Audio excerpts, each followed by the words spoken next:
dengan Mega, dan thank you buat kalian yang udah ngeklik video ini karena ini adalah video pertama di YouTube channelku ini.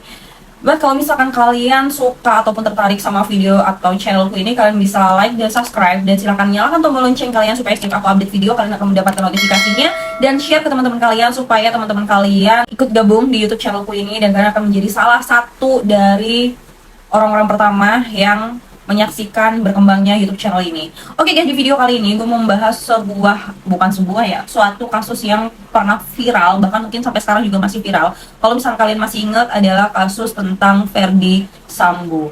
Yaps, kenapa gue baru banget bikin video tentang kasusnya itu baru kali ini, karena waktu itu awal kejadian itu viral, udah lama banget ya. Sebetulnya gue kayak pengen ada ngebahas tentang kasus ini gitu ya, tapi makin gue ikutin kasusnya itu kayak gue rasa ini kasus bakal menjadi sebuah kasus yang akan sangat panjang gitu ya, karena melibatkan orang-orang yang terus kemudian juga banyak banget drama di dalamnya yang mulai berubah-berubah skenarionya gitu. Gue ngerasa kayak ini kasus tuh bakalan panjang banget, dan mungkin lebih panjangnya sinetron Tersanjung 6 gitu. Mungkin kalian angkatan gue tahun-tahun 90-an gitu tahu ya sinetron itu benar-benar sinetron yang panjang banget, dan gue ngerasa bahwa kasus ini juga akan begitu panjangnya gitu. Dan gue dulu udah pernah janji gitu ya sama diri gue sendiri, ketika kasus ini sudah menemukan titik terang, entah nantinya keputusannya akan membuat kita kecewa atau akan memuaskan kita gitu, gue bakal ngebahas kasus ini dan membawa kalian untuk flashback kasus ini gitu ya gengs. Jadi buat gue ini harusnya sudah menjadi titik terang dari kasus ini gitu ya, karena kita udah lama banget nunggu, kita sudah lama banget juga menantikan hukum di Indonesia itu tidak lagi tumpul ke atas tapi tajam ke bawah gitu ya. Kita menantikan bahwa hukum di Indonesia itu harus diterapkan dengan seadil-adilnya, apapun perbuatannya, apapun statusnya, dan siapapun orangnya. Nah oke gengs, gue mau mulai aja sebelum gue membahas tentang vonis apa yang didapatkan oleh Ferdy Sambo and the gang, dan khususnya di video ini gue mau ngebahas tentang Ferdy Sambo gitu ya. Gue akan kilas balik dulu nih perjalanan dari kasus pembunuhan Brigadir J. Kasus pembunuhan Brigadir J yang menjerat Ferdy Sambo terungkap pada awal Juli tahun 2022. Brigadir J merupakan salah satu ajudan yang bekerja pada Ferdy Sambo atau suami dari Putri Chandrawati. Dia kerja sama keluarganya Bapak Ferdy Sambo ini sudah sejak 2019. Artinya dia sudah bekerja selama 3 tahun di dalam keluarga itu. Nah, saat pembunuhan Brigadir J ini terungkap, banyak sekali narasi yang berkembang, dan salah satunya adalah soal peristiwa tembak-menembak. Tapi setelah berjalannya waktu, kasus tembak-menembak ini akhirnya berubah menjadi penembakan. Dan bahkan di kemudian hari diketahui bahwa Ferdy Sambo lah yang menjadi otak dalam pembunuhan Brigadir J. Oke, itu awal mula kejadiannya ya gengs. Dan buat selengkapnya gue bakal ngerangkum tentang perjalanan kasus ini. Pada tanggal 8 Juli 2022, Brigadir J, satu di antara ajudan Ferdy Sambo yang saat itu menjabat sebagai Kadif Propam, meninggal dunia. Brigadir J meninggal dunia setelah mendapatkan tembakan di rumah dinas Ferdy Sambo yang beralamat di Duren 3, Jakarta Selatan. Kemudian pada tanggal 11 Juli 2022, meskipun Brigadir J telah meninggal pada tanggal 8 Juli 2022, tapi kasus kematiannya baru diungkapkan setelah 3 hari kejadian. Dalam jumpa persnya pada tanggal 11 Juli 2022, Divisi Humas Polri mengungkapkan peristiwa penembakan yang terjadi di rumah Ferdy Sambo. Saat itu narasi yang beredar bahwa Brigadir J meninggal setelah baku tembak dengan Barada E. Sementara saat kejadian itu, Ferdy Sambo disebut tidak berada di rumahnya atau tidak berada di lokasi, melainkan tengah melakukan tes PCR di kediaman pribadinya. Nah, adapun waktu itu motif yang berkembang adalah bahwa Brigadir J melakukan pelecehan kepada Putri Chandrawati, yaitu istri dari Ferdy Sambo. Sementara pada hari yang sama, jenazah Brigadir J dimakamkan di kampung halamannya di Kabupaten Muaro Jambi, Provinsi Jambi, tanpa adanya upacara kepolisian. Nah, selanjutnya pada tanggal 12 Juli 2022, keesokan harinya giliran Polres Metro Jakarta Selatan yang mengumumkan kasus baku tembak yang terjadi di rumah dinas Ferdy Sambo. Narasi yang disampaikan Kapolres Metro Jakarta Selatan, yaitu Kombes Budi Herdi Susianto, pun sama, yaitu polisi menembak polisi. Begitupun dengan motifnya, yaitu ada dugaan pelecehan terhadap Putri Chandrawati di rumah dinas suaminya tersebut. Selanjutnya pada hari yang sama, Kapolri Listio Sigit bentuk tim khusus untuk mendalami kasus baku tembak yang telah menewaskan Brigadir J. Tim khusus ini dipimpin oleh Wakapolri Gatot Edi Pramono dan dibantu Irwasum, Kabareskrim, Asisten Kapolri Bidang SDM, dan juga Provos. Nah, pembentukan tim khusus ini, kata Kapolri, karena banyaknya informasi liar terkait baku tembak antara Brigadir J dan juga Barada E. Lalu kemudian pada tanggal 16 Juli 2022, seminggu setelah kejadian meninggalnya Brigadir J, Komnas HAM terbang ke Jambi untuk menemui keluarga Brigadir J. Sebab saat itu, isu yang beredar adalah telah terjadi penyiksaan dalam kematian Brigadir J. Di Jambi, Komnas HAM menginformasikan beberapa hal, termasuk foto luka dan juga jenazah korban. Kemudian pada tanggal 18 Juli 2022, artinya 10 hari pasca kematian Brigadir J, pihak keluarga melaporkan kasus ini ke Bareskrim Polri. Ada 3 kasus yang dilaporkan, yaitu yang pertama, tindak pidana dugaan pembunuhan, yang kedua, pencurian, selanjutnya hingga peretasan atas kasus kematian Brigadir J. Dan sore harinya, Kapolri menonaktifkan Ferdi Sambo dari jabatan Kadif Propam. Tanggal 27 Juli 2022, jenazah Brigadir J diotopsi ulang di RSUD Sungai Bahar Kabupaten Muaro Jambi, Jambi. Otopsi ulang ini dilakukan karena kecurigaan keluarga Brigadir J terhadap kasus yang menimpa Brigadir J. Jadi pada saat itu keluarga mengaku melihat banyak sekali kejanggalan di tubuh Brigadir J sehingga muncul dugaan bahwa ia merupakan korban dari pembunuhan berencana. Selanjutnya pada 4 Agustus 2022, Ferdi Sambo menjalani pemeriksaan di Bareskrim Polri. Saat itu status Ferdi Sambo masih sebatas saksi. Bersama dengan itu, Ferdi Sambo juga dimutasi ke pelayanan markas. 6 Agustus 2022.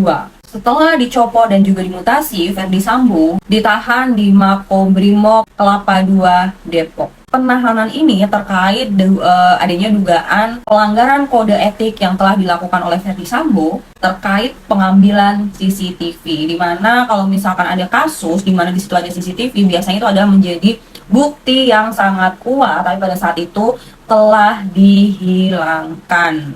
Oke, selanjutnya pada tanggal 8 Agustus 2022, pihak Barada E yang diwakili pengacara barunya ada perubahan kesaksian dari kliennya. Menurut keterangan dari Barada E, tidak ada baku tembak antara dirinya dan juga si Brigadir J. Jadi artinya skenario awal yang masalah tembak-menembak itu semuanya hanyalah skenario belaka. Kalau misalkan kalian ngikutin kasusnya ini beberapa hari tuh setelah kejadian atau bahkan beberapa bulan setelah kejadian, kalian pasti akan merasa gemes, emosi gitu ya. Dan setahu aku juga Barada ini tuh sudah mengalami pergantian pengacara itu beberapa kali.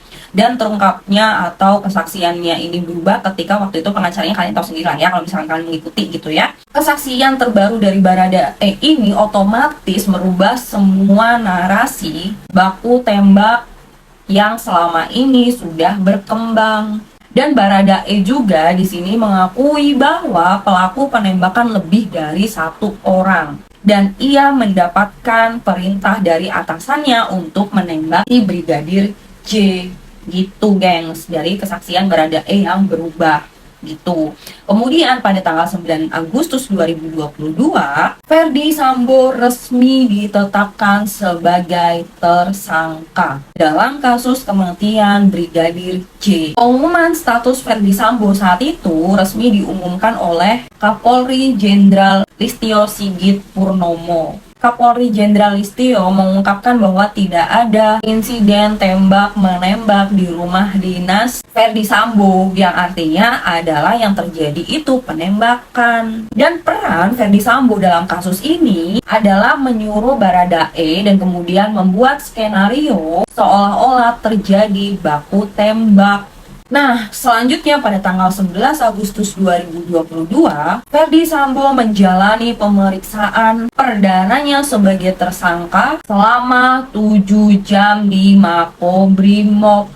Dalam pemeriksaan, Ferdy Sambo mengaku marah dan emosi setelah mendapatkan laporan dari Putri Chandrawati atau istrinya tentang peristiwa di Magelang. Setelah mendapatkan laporan dari Ibu Putri Chandrawati ini, Ferdy Sambo kemudian menyusun rencana untuk membunuh Brigadir J, termasuk melibatkan dua ajudannya yaitu Baradae dan juga Bribka RR dalam skenarionya ini. Nah, selanjutnya pada tanggal 12 Agustus 2022, polisi menghentikan pengusutan dugaan pelecehan seksual terhadap Putri Chandrawati. Sebab laporan pelecehan seksual tersebut itu tuh merupakan upaya menghalangi penyidikan dan tidak ada unsur pidana.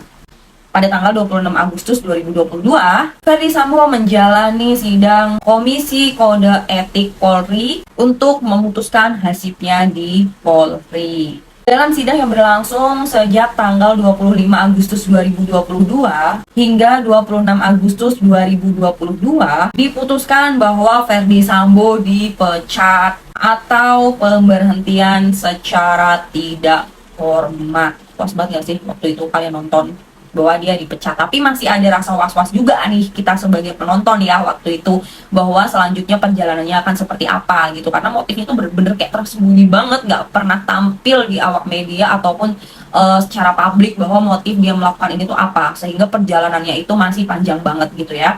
Nah oke, atas keputusan majelis sidang, Ferdy Sambo saat itu langsung mengajukan banding ya, namanya udah ada putusan biasanya tuh ada banding. Kalau misalkan putusan sudah dibuat, dia melakukan banding, bandingnya ditolak, biasanya dia melakukan kasasi gitu.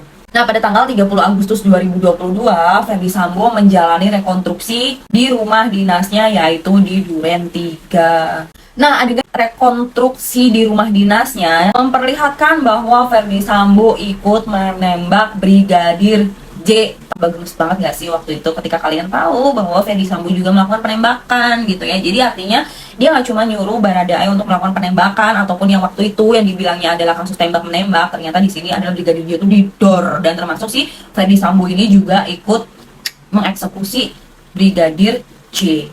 Selanjutnya pada tanggal 2 September 2022, panjang banget ya gengs kasusnya gitu, dari bulan Juli sampai ke September nih belum kelar, bahkan sampai hari ini di video ini dibikin, yaitu tanggal 13 Februari. Gila, gue bacain rangkumannya lagi ya. Jadi Ferdy Sambo kembali menjadi tersangka untuk kasus obstruction of justice. Buat kalian nih yang waktu itu belum pernah atau masih awam banget terhadap kata-kata itu ya, akhirnya pasti akan jadi sering banget gitu dengar apa itu obstruction of justice gitu. Gue nggak bisa bahasa Inggris nih, jadi agak belibet gitu ya. Atau yang artinya adalah menghalang-halangi penyidikan dalam kasus kematian Brigadir J. Nah, selain Bapak Ferdy Sambo ini, ada 6 perwira polisi yang ikut menjadi tersangka. Jadi banyak ya gengs, yang tadinya cuman Baradae tiba-tiba jadi ada Ferdy Sambo, selanjutnya ada 6 perwira polisi lagi yang terlibat dalam kasus ini. Nah, mereka diantaranya adalah yang pertama Hendra Kurniawan, yang kedua Agus Nurpatria, selanjutnya yang ketiga Arif Rahman Arifin, yang keempat Baikuni Wibowo, yang kelima Cuk Putranto, dan yang terakhir adalah Irfan Widianto. Selanjutnya pada tanggal 20 September 2022, Ferdy Sambo resmi dipecat dari Polri setelah banding yang diajukan ditolak. Jadi pada waktu itu hasil sidang banding tidak berbeda dari sidang kode etik yang telah diputuskan pada tanggal 26 Agustus tahun 2022. Nah, pada tanggal 28 September 2022, Kejaksaan Agung menyatakan bahwa berkas perkara Ferdy Sambo lengkap alias P21. Karena sebelumnya berkas perkara tersebut sempat dikembalikan kepada penyidik Polri gitu. Jadi ingat ya, tanggal 28 September berkas perkara dinyatakan P21 itu. Selanjutnya pada tanggal 5 Oktober 2022, Polri melimpahkan para tersangka kasus pembunuhan Brigadir J dan kasus obstruction of justice beserta barang bukti. Dalam pelimpahan itu, Kejaksaan Agung menampilkan sejumlah tersangka terkait 2 kasus ini kecuali Ferdy Sambo dan Putri Chandrawati. Nah, selanjutnya tanggal 10 Oktober 2022, Berkas Ferdi Sambo CS kemudian diserahkan ke PN Jakarta Selatan atau Pengadilan Negeri Jakarta Selatan gitu ya, gengs. Pengadilan pun kemudian membuat jadwal persidangan Ferdi Sambo dan teman-temannya ini.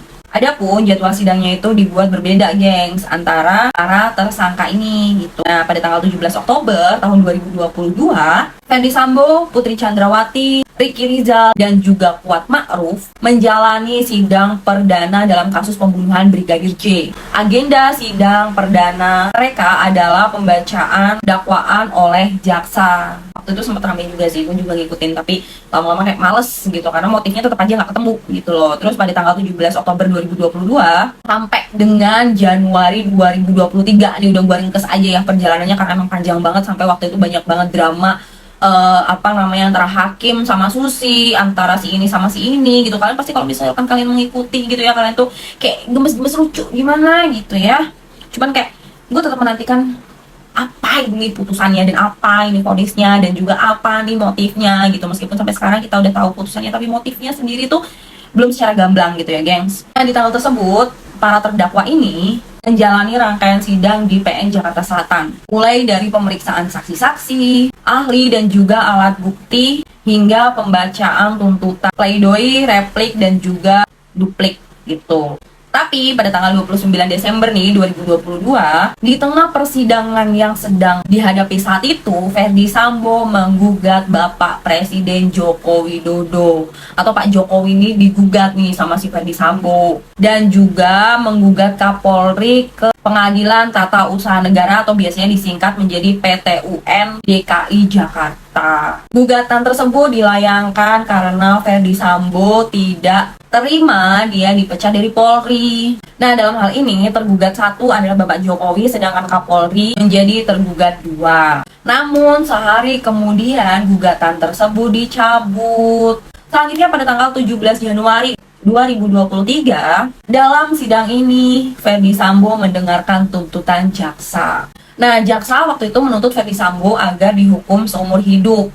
JPU meyakini bahwa Ferdi Sambo ini bersalah dalam kasus pembunuhan yang membuat Brigadir J ini meninggal dunia. Dan kemudian Ferdi Sambo juga telah memenuhi rumusan perbuatan pidana. Nah, jaksa juga menyebutkan sejumlah hal yang memberatkan Ferdi Sambo, yaitu berbelit-belit dalam persidangan. Dia tak salah, tapi dia masih berbelit-belit. Dan selain itu tidak ada hal-hal yang meringankannya. Ya iyalah, menurut gue udah, maksudnya dari awal skenario-nya udah berubah gitu ya, dia udah bikin narasi yang tidak sesuai gitu dengan kejadian asli, tiba-tiba dia berbelit-belit. Tuntutan jaksanya cuma seumur hidup. Sampai sempat juga waktu itu kan pada pikir kayak, kalau cuma di penjara seumur hidup nanti dia di penjara enak-enakan gitu, bisa-bisa dia jalan-jalan kayak gitu kan, karena ya yang dikhawatirkan oleh masyarakat Indonesia gitu ya, pasti ya mungkin akan sepemikiran sama gue gitu, tapi nggak akan bisa gue tuangkan di sini gitu karena terlalu kotor ini pikiran gitu ya. Kemudian pada tanggal 24 Januari 2023, Ferdi Sambo membacakan nota pembelaannya atau pledoi yang diberi judul Setitik Harapan dalam Ruang Sesak Pengadilan. Udah kayak buku diari ya. Satu poin yang dibacakan oleh Ferdi Sambo saat itu adalah kondisinya yang saat ini dipecat dari Polri. Ferdi Sambo menyebut dengan pemecatan tersebut, ia kehilangan pekerjaan termasuk hak-hak yang diterima, termasuk uang, yaitu termasuk uang pensiun.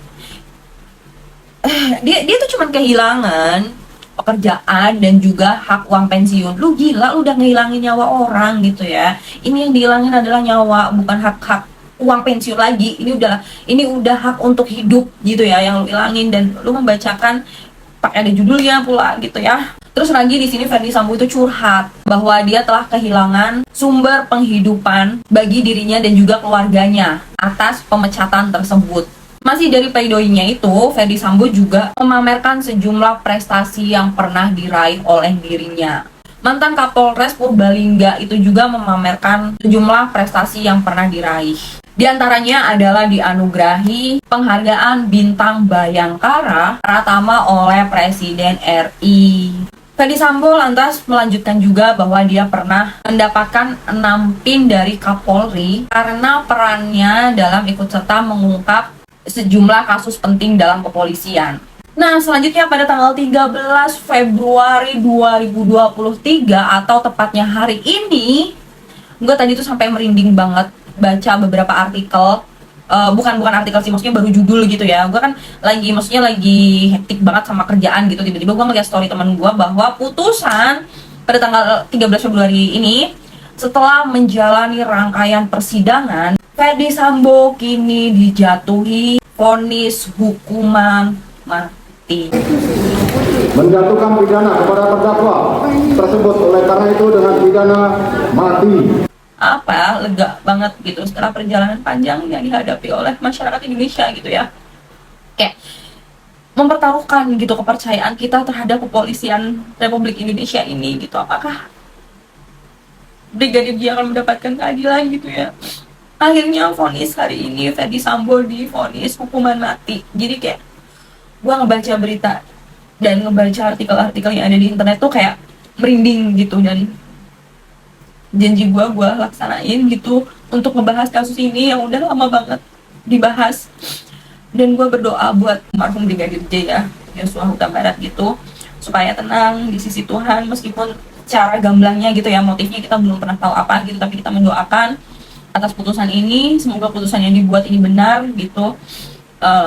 Almarhum tenang di sisi Tuhan yang paling mulia dan keluarganya diberikan ketabahan. Putusan hari ini saya rasa atau enggak rasa itu sedikit memberikan kelegaan buat kita gitu ya, dan mengembalikan kepercayaan kepolisian Indonesia gitu, yang akhir-akhir ini tuh banyak banget kasus gitu ya, meskipun sebetulnya kasus itu tidak hanya terjadi di badan kepolisian gitu ya, banyak kasus yang terjadi juga di badan-badan lain, tapi kenapa kepolisian selalu disorot gitu ya? Karena kepolisian itu kita menganggapnya adalah mereka penegak hukum gitu ya, hukum di Indonesia ini yang bergantung juga kepada kepolisian, selain jaksa, pengacara, hakim dan lain-lain. Kepolisian juga memegang peran penting gitu ya gengs. Gue nggak bisa ngomong banyak tentang kasus ini karena gue rasa kita udah tahu semua mengikuti perjalanan dari awal kasus ini dibuka sampai hari ini, dan kita sudah mendengarkan vonis atau hukuman dari Ferdy Sambo CS gitu, apapun hukumannya yang diterima oleh Putri Chandrawati, Baradae dan juga teman-teman yang lain, menurut gue itu sudah dibuat dengan seadil-adilnya harusnya ya, melalui pertimbangan-pertimbangan perbuatan yang telah mereka lakukan gitu. Yang jelas intinya ketika vonis itu sudah dibuat, semoga itu adalah amanah gitu, dan kita sebagai yang menyaksikan perjalanan kasus ini, kita bisa berdoa sebaik-baiknya untuk mereka semua, diberikan kebaikan untuk almarhumah dan juga keluarga, dan juga diberikan kebaikan dan pertobatan untuk orang-orang yang telah melakukan kejahatan ini gitu ya guys. Segini aja video pertama gue. Thank you buat kalian yang udah klik video ini. Mungkin gue masih pembawaannya kaku, tapi gue tetap minta dukungan kalian untuk subscribe dan juga like video ini. Silahkan komen kalau misalkan kalian berkenan, komen dan share ke teman-teman kalian supaya teman-teman kalian bisa ikut sama-sama membangun YouTube channel ini. Dan kalau misalkan kalian pengen menjadi teman di Instagram aku, kalian bisa follow Instagram aku di Febriana Megawati. Thank you gengs.